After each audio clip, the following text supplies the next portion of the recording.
Attention, à la fin de la vidéo, j'en appelle à votre participation pour un petit jeu qu'on va faire ensemble. Il n'y a rien à gagner, il s'agit avant tout de connaître votre avis et de vous faire participer un petit peu à l'émission, donc restez bien jusqu'à la fin pour savoir en quoi ça consiste. Sur ce, je vous souhaite une bonne vidéo, à tout de suite.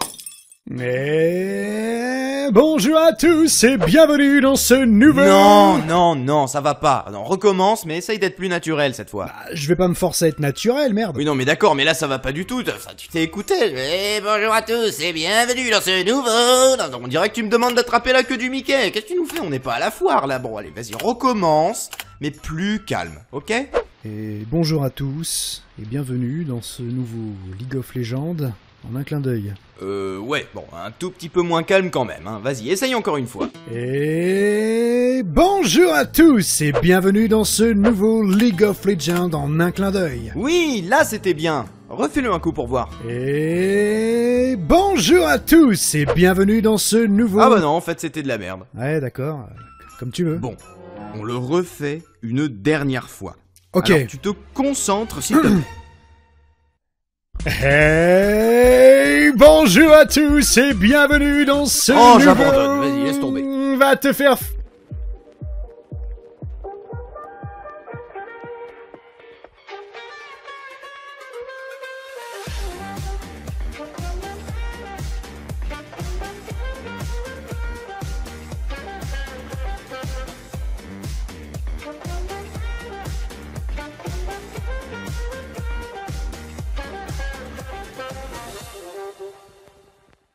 Et bonjour à tous et bienvenue dans ce nouveau League of Legends en un clin d'œil.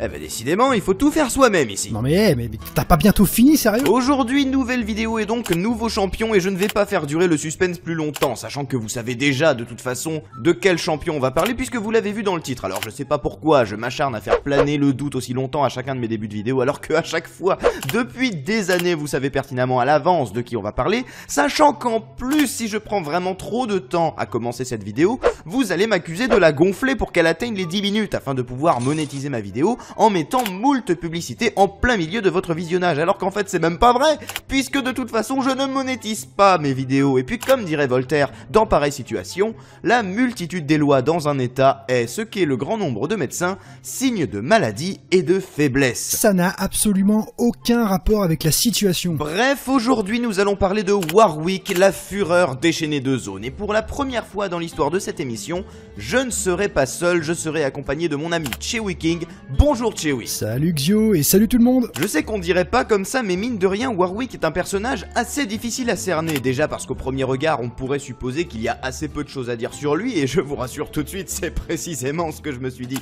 au début, mais qu'est-ce que je vais bien pouvoir le raconter sur un putain de loup-garou à la con, comme on en voit dans n'importe quel autre jeu vidéo du monde. Je sens que cette vidéo va être extrêmement intéressante. Mais également parce que Riot a récemment opéré à une refonte de ce champion, et par conséquent, les influences qui ont permis de créer Warwick se sont faites en deux temps. Personnellement, je trouve que la première version de Warwick est bien plus intéressante à analyser, puisqu'il s'agit vraiment de la naissance du personnage, et donc des véritables sources d'inspiration. Mais ceci étant dit, je m'autoriserai quand même un petit aparté sur la nouvelle version de Warwick, qui cache elle aussi quelques clins d'œil en somme toute assez sympathiques dirons-nous. Mais pour l'heure, prenons le premier Warwick, et alors là je vais peut-être vous surprendre, vous étonner, voire même totalement bouleverser votre vision de notre champion, mais pour moi Warwick est quand même vachement inspiré du loup-garou. Non, c'est pas possible. Ouais, bon, je sais, c'est pas tellement un scoop et y a pas besoin de sortir de Polytechnique pour s'en rendre compte. Et normalement, à moins que vraiment vous ayez passé votre vie entière enfermé dans une grotte, elle-même au fond d'un lac, lui-même en plein milieu d'une île déserte, vous savez tous à peu près ce qu'est un loup-garou. Mais est-ce que vous savez d'où vient le mythe du loup-garou qui a tant inspiré notre Warwick? Eh bien, en réalité... personne ne sait vraiment d'où vient le mythe du loup-garou. On a bien quelques théories, mais apparemment aucune qui ne fasse vraiment l'unanimité parmi les spécialistes en la matière. En revanche, on peut noter qu'il existe une histoire particulièrement ancienne qui évoque un homme-loup. Et si je parle d'homme-loup, c'est parce que le terme de loup-garou n'est pas vraiment très adapté, je trouve. Vous verrez que c'est pas vraiment un loup-garou tel que vous le visualisez et tel que moi je le visualise et je le conçois. Du coup, c'est pour ça que je préfère dire que c'est un homme-loup. Cette histoire date de la mythologie grecque. Ah bah oui, quand je vous disais que c'était un petit peu ancien, je me foutais pas de vous. Cette légende évoque un roi d'Arcadie qui s'appelait Lycan, et d'ailleurs, le terme lycanthrope serait inspiré de son nom. Lycan était un personnage qui n'avait pas beaucoup de respect pour les dieux, et en fait il les méprisait même carrément, et comme vous pouvez vous en douter, bah les dieux, bah ça leur plaisait pas des masses, hein. Eux quitte à choisir, ils préféraient être vénérés, c'était tout aussi bien. Non mais regardez-moi ce petit enculé de merde, genre il nous aime pas. Genre il nous aime pas alors qu'on est des dieux, mais on est sympa pourtant, on lui a donné la vie, et on leur a donné les arbres, et le ciel, et les nuages, et bien puisque c'est comme ça, je vais lui jouer un tour à ce petit bâtard, je vais me changer en mendiant, et je vais le pranker. Je suis pas certain que les pranks étaient très à la mode durant la mythologie grecque. Oui bah j'en sais rien, voilà, j'étais pas encore né donc je peux pas le savoir. Le fait est que Zeus se changea alors en mendiant dans le but de mettre Lycan à l'épreuve, sauf que le problème c'est qu'il était loin d'être débile le Lycan, et il se doutait de quelque chose. Oui alors genre le mec il croise un mendiant et directement il arrive à savoir que c'est Zeus, le roi des dieux, qui est en fait déguisé. Non mais c'est quand même fort. Enfin je veux dire, si demain je croise un mendiant et qu'au moment de lui donner une pièce, je remarque qu'il ressemble un petit peu à, j'en sais rien moi, Georges Clooney, et bah clairement, jamais de la vie je vais me dire que ce mec-là qui mendie dans la rue était en réalité Georges Clooney qui me faisait une blague. Mais admettons, il le reconnaît, me demandez pas comment. Lycan décide alors de l'inviter à manger chez lui pour le piéger à son tour. Alors au début tout se passe bien, ils boivent l'apéro, Je suis pas non plus convaincu que l'apéro existait durant la mythologie grecque. Bon alors je vais te poser une question très simple, est-ce que tu peux me fournir là, tout de suite, une preuve qui permette d'affirmer que les Grecs ne prenaient pas l'apéro pendant l'Antiquité? Hein? Non. C'est bien ce qui me semblait. Donc, Lycan et Zeus prennent l'apéro, ils boivent du Ricard, et soudain... Par contre, ça, c'est pas possible, puisque le Ricard a été inventé en 1932 par Paul Ricard. Mais t'as fini de m'interrompre, c'est moi qui raconte. Oh, c'est pas vrai ça. Donc ils boivent du Ricard, et au moment de passer à table, Lycan apporte à Zeus de la chair humaine pour le repas. Ah mais c'est dégueulasse. Effectivement, et Zeus ne se priva d'ailleurs pas de le faire remarquer à Lycan. Bon, c'est pas très poli quand t'es invité de dire que ce qu'on te sert c'est dégueulasse, mais il le dit quand même, et c'est dans une colère noire que Zeus décide alors de punir Lycan pour son crime au dieu, d'avoir servi à manger un de ses semblables à un dieu. Il le changea alors en loup pour le restant de sa vie, et c'est ainsi que Lycan devint le premier homme de l'histoire à se changer en loup. Donc voilà, vous comprenez maintenant pourquoi je disais que ce n'est pas encore vraiment un loup-garou. On a l'idée de la transformation en loup, sauf que la sienne est définitive. On ne nous parle pas encore d'histoire de pleine lune, de sensibilité à l'argent, ou encore de forme mi-homme, mi-loup avec la bipédie qui les caractérise, mais on a l'idée de base, un homme qui se transforme en loup. Et c'est bien dans cette histoire que ce phénomène est apparu en premier. Et retenez bien cette histoire car vous verrez qu'elle a une importance pour la suite de ce qu'on va vous raconter. Alors après, des histoires autour du loup-garou, il y en a des centaines et des centaines. On pourrait faire une vidéo par jour pendant un an qu'on n'en aurait pas assez pour parler de tout ce qu'il y a à dire. Et pour cause, c'est un des monstres les plus connus au monde. Et bien évidemment, on en a calé partout, que ce soit dans les films, les romans, les bandes dessinées et bien évidemment les jeux vidéo. C'est un monstre tellement classique qu'on était obligé d'avoir un loup-garou dans League of Legends. Et notre loup-garou à nous, invocateur que nous sommes, eh bien c'est Warwick. Alors évidemment, on pourrait s'arrêter là, dire que c'est un loup-garou et puis point barre. Mais le problème c'est que là, à part vous parler de l'origine des loups-garous, dont personne n'est sûr finalement, eh ben je vous ai rien appris du tout. Et vous êtes sûrement déjà en train de mettre un pouce rouge pour manifester votre mécontentement, mais rassurez-vous, je n'en ai pas encore fini avec Warwick. Regardez, voici un loup-garou de type classique à gauche, et à droite, voici une image de Warwick. D'après vous, quelles sont les différences entre les deux personnages? Que ce soit physique ou non, hein, parce qu'il y a aussi des différences au niveau des histoires des personnages. D'ailleurs, le temps que vous cherchiez, j'en profite pour vous dire que je vais partir du principe que tout le monde ici connaît l'histoire de Warwick. Donc si vous ne la connaissez pas, vous pouvez aller en prendre connaissance sur un des liens que j'ai mis en description. Et si vous avez la flemme, eh ben là, mes braves gens, va falloir me croire sur parole dans ce cas. C'est bon, vous avez eu le temps? Alors, premièrement, le loup-garou est à poil alors que Warwick porte une armure et un collier. Ensuite, sur Warwick, ça fait un peu partie de son armure, mais on voit qu'il a des griffes en métal et donc par conséquent, il est armé là où le loup-garou est, je le redis, à poil. Il a rien nada que chi que dalle, il est... À poil. C'est bien, vous suivez. Toujours sur le physique, dans sa nouvelle version, on voit même que Warwick porte un réservoir de liquide vert sur le dos avec des tubes qui lui sortent de partout, mais ça, j'y reviendrai plus tard. Puis au niveau des scénarios, le loup-garou, lui, c'est pas compliqué, il se transforme les nuits de pleine lune, alors que Warwick, il est transformé de manière définitive. Le loup-garou est devenu un loup-garou parce qu'il s'est fait mordre par un autre loup-garou auparavant, tandis que Warwick, lui, est le fruit d'une expérience de Singed. Donc partant de là, on est obligé de constater une chose, Warwick n'est pas un loup-garou. Il en est inspiré, mais clairement, ce n'en est pas un. Et par conséquent, vous savez ce que ça veut dire qu'il y a obligatoirement d'autres sources d'inspiration qui ont permis de créer ce champion, et je vais enchaîner avec une transition canard. Pour trouver les autres sources d'inspiration, il faut se souvenir d'une chose essentielle, c'est que Warwick est l'un des tout premiers champions de League of Legends, et parmi les créateurs de League of Legends, il y avait à l'origine quelques personnes qui avaient jadis travaillé chez Blizzard. Et vous savez tous que League of Legends est largement inspiré de Dota, lui-même un mode de Warcraft 3. Il est donc normal de retrouver des similitudes entre League of Legends et l'univers de Blizzard, et c'est ainsi que j'en viens à notre deuxième source d'inspiration.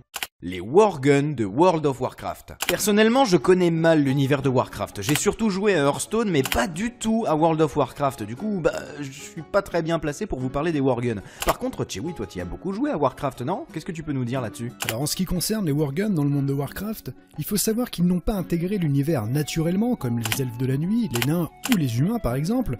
Pour comprendre la genèse et la malédiction qui en découle, il faut retourner à une époque où les elfes de la nuit et les satyres, des elfes devenus des démons, étaient en guerre. Les druides elfes voulaient à tout prix en finir rapidement avec ce conflit et ont décidé de développer une forme de loup en lien avec une divinité ancienne nommée Goldrim. Malheureusement, en se transformant, ils ont surtout réussi à créer des êtres sanguinaires et ultra-violents, incapables de faire la différence entre le bien et le mal, les amis et les ennemis. L'archidruide Malfurion fut contraint à la suite de ces événements d'enfermer les siens dans un monde parallèle pour contenir cette sauvagerie. Les Worgen réapparaîtront des milliers d'années après, avec cette fois-ci un rôle capital. Et pour ceux qui voudraient en apprendre plus sur les Worgen, je vous renvoie à la vidéo de Chewie sur le sujet, qui s'affiche en ce moment même sur votre écran et qui est également disponible en description de la vidéo, n'hésitez pas à cliquer parce que moi, j'adore. Pour commencer, dans ce que tu viens de dire, Chewie, il y a deux choses majeures qui m'intéressent. Premièrement, c'est que la transformation des druides elfes en Worgen est définitive, exactement comme Warwick. Dans les deux cas, ils ne peuvent pas reprendre leur apparence antérieure, ils sont condamnés à rester des monstres toute leur vie. Et ça, c'est vachement long. Et la deuxième chose, c'est que la transformation des elfes en Worgen est liée à une divinité. Vous voyez où je veux en venir?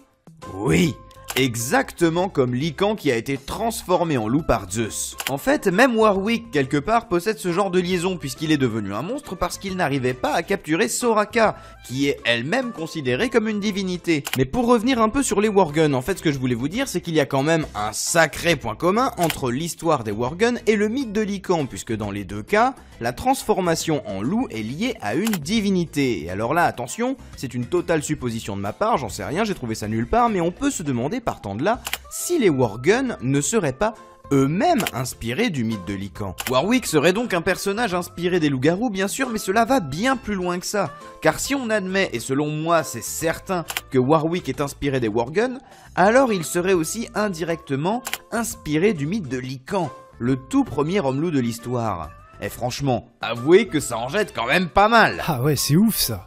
Et d'ailleurs, on peut aussi remarquer que le design global de Warwick rappelle beaucoup des Worgen qui eux aussi portent souvent une armure, ainsi que des armes comme des épées ou des dagues par exemple. Bah oui, complètement. En fait, Warwick ressemble vraiment beaucoup à un Worgen. Et si je vous montre par exemple cette image de Worgen que j'ai trouvée sur Google Images en tapant Worgen, donc fatalement c'est un Worgen, eh bien si vous êtes plutôt habitué de League of Legends et pas trop de l'univers de Blizzard, un peu comme moi, eh ben il est fort probable que, au lieu de voir un Worgen, vous voyez Warwick. En tout cas, avec moi, ça marche très bien. D'ailleurs, je trouve qu'il ressemble aussi un petit peu au Wolfen dans le jeu Kaya Dark Lineage, et plus particulièrement au Big Grunt. Bon, c'est peut-être pas une source d'inspiration, mais dans le doute, je voulais en parler quand même vite fait, surtout que j'adore ce jeu. En tout cas, le fait est que Warwick possède tellement de points communs avec les Worgen qu'il est très difficile de penser qu'il n'en est pas inspiré. En tout cas, pour moi, c'est sûr et certain, Warwick, c'est tout simplement un Worgen qui s'est perdu sur League of Legends. C'est donc principalement à l'univers de World of Warcraft que nous devons la naissance de Warwick. Cependant, il a évolué. Et depuis, il y a deux autres sources d'inspiration dont j'aimerais vous parler. Et la première, c'est Wolverine. Alors par contre, je vous préviens, à partir de maintenant, ça concerne surtout sa nouvelle histoire, parce que je vous rappelle que Warwick a subi une énorme refonte depuis sa création. Et donc par conséquent, il y a plein de trucs qui ont changé. Super. Dans son ancienne histoire, Warwick était tout à fait volontaire pour subir les expériences qui avaient pour but de le rendre plus fort. Il lui fallait pour cela tout simplement boire une potion qui avait pour ingrédient principal le cœur de Soraka. Alors oui, je sais, c'est pas tout à fait ça, mais bon, j'ai décidé de vous la faire courte. Le problème, c'est qu'il n'arrivait pas à l'obtenir, et donc il a voulu boire la potion quand même, et là, patatras catastrophe, il est devenu tout poilu, tout dentu et tout griffu, mais surtout particulièrement dégueulasse. Et là, c'était directement lié à une divinité, un petit peu comme pour les Worgen, puisque je vous rappelle que Soraka, dans l'univers de League of Legends, c'est une divinité. Tandis que dans sa nouvelle histoire, merci Riot, vous me simplifiez vraiment pas la vidéo, eh ben il est pas du tout volontaire, c'est Singed qui a voulu faire des expériences et pas de bol, il fallait un cobaye et c'est tombé sur Warwick. Sauf que là ça consistait pas juste à boire une potion et pouf je suis un loup-garou, non.